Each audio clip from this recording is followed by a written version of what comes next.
때론 가장 한국적인 것이 가장 세계적이기도 합니다. 광해가 수익률은 한 300%가 넘고요. 제작비 대비 수익률은 300% 정도 되고요. 우리의 전통 이야기 콘텐츠는 무한한 잠재력을 가지고 있습니다. 저 같은 조금 약간 인기 만화가 아닌 사람한테는 좀 많은 도움이 되고 있는 것 같아요. 황금알을 낳는 거위, 전통 이야기 콘텐츠에 대해 알아봅니다. 공연의 메카 대학로. 최근 화제의 중심에 있다는 한 뮤지컬 공연장을 찾았습니다. 공연을 보려는 사람들의 발길이 끊이지 않는데요. 한 번 더 봐보고 싶었거든요. 작년에 너무 좋게 봐가지고. 친구의 추천으로, 그리고 워낙 유명한 작품이기도 하고 해서 선택하게 됐어요. 관객들의 마음을 사로잡은 비결은 뮤지컬의 배경과 독특한 소재에 있었습니다. 막상 죽으려니 두렵냐? 신라시대 말 우리나라 마지막 여왕인 진성여왕과 풍월주들의 사랑 이야기를 다룬 뮤지컬 풍월주는 역사적인 배경에 작가의 상상력이 더해진 퓨전 사극입니다. 일단은 시작 소재 자체가 신라시대 남자 기생을 다루고 있고요. 남자들 간의 어떤 우정을 뛰어넘는 사랑이 어떻게 보면 여성 관객들에게는 좀 더 참신하고 신선하지 않았을까라는 생각이 듭니다.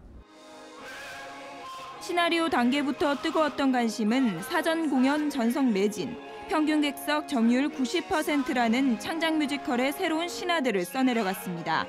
지난 6월에는 일본 시장에도 진출했는데요. 신분의 어떤 갈등이라든가 이런 부분들이 현대과는 조금 차별화가 있어서 저는 그런 부분들이 더 좋고, 또 이제 제가 요즘에 현대를 살고 있기 때문에 제가 체험해보지 못한 과거에 관한 이야기를 볼 수 있다는 것, 그런 면들이 더 좋았던 것 같아요. 이렇게 우리의 전통 이야기를 활용한 뮤지컬과 영화 등 창작품들은 관객들에게 큰 호소력을 가지게 되는데요.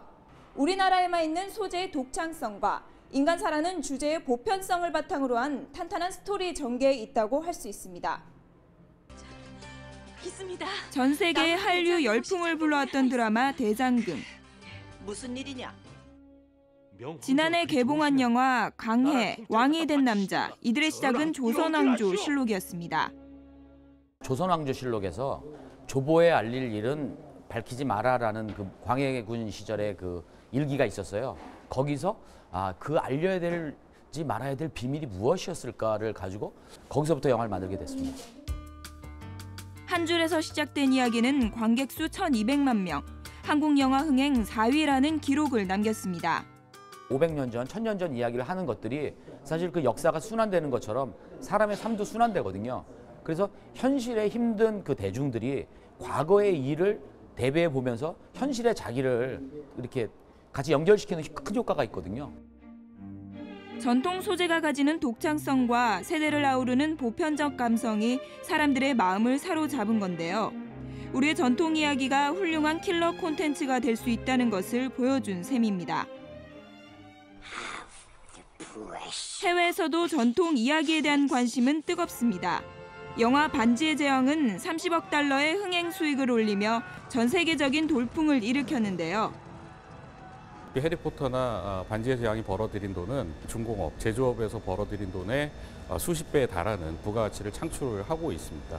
실제로 뉴질랜드 같은 곳은 반지의 제왕 촬영 장소로 지정이 되면서 이른바 이제 프로도 효과라고 해서 국가 경제 자체가 탈바꿈을 하는 그런 효과를 가져오기도 하죠.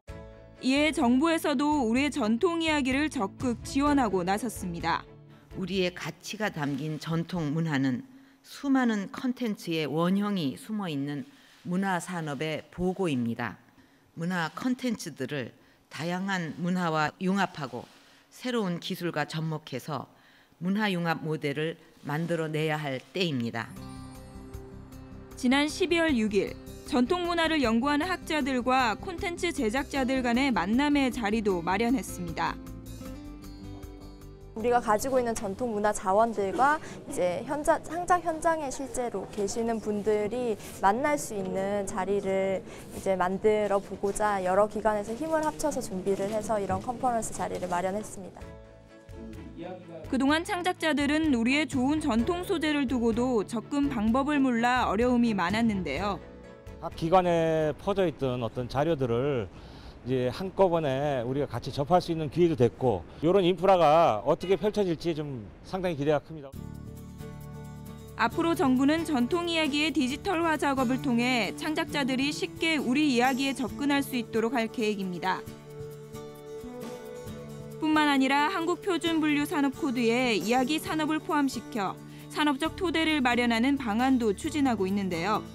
전국에 흩어져 있는 지역의 숨은 이야기들을 발굴하는 작업도 계속하고 있습니다. 만화가 이상국 씨는 최근 새롭게 시작한 만화 작업에 눈코 뜰 새 없이 바쁜 하루를 보내고 있습니다.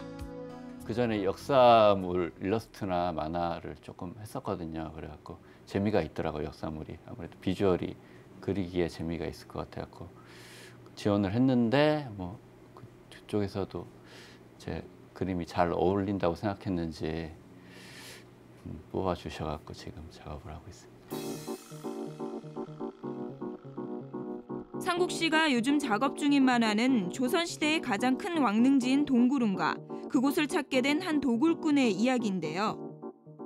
만화 자체를 재밌게 보고 이제 그 재밌게 본 독자들이 지금 이 만화의 소재가 되는 동구릉이라는 걸 접하게 됐을 때 실제로 뭐 동구릉이 있는 구리시를 지나다닌다든가 뭐 아니면 교과서에서 본다거나 그랬을 때 재밌게 봤던 내용이니까 눈여겨서 더 신경 써서 이제 볼 거 아니에요. 뭐 그런 쪽에 초점을 두고. 구리시와 한국만화영상진흥원이 제작비를 지원하는 이번 작업은 상국 씨에게도 많은 도움이 된다고 합니다. 일단은 직접적으로는 많이 도움이 되고요. 인기 만화가 아니고서는 이제 작품을 준비해도 이게 연재가 될 수 있을까 아니면 책으로 나갈 수 있을까 그게 불확실하니까 저 같은 조금 약간 인기 만화가 아닌 사람한테는 좀 많은 도움이 되고 있는 것 같아요. 아직도 대한민국 곳곳에는 우리의 소중한 이야기 자산들이 많은데요. 머지않아 세계 시장에서 선전하는 우리의 이야기 콘텐츠들 기대해봐도 좋을 것 같습니다.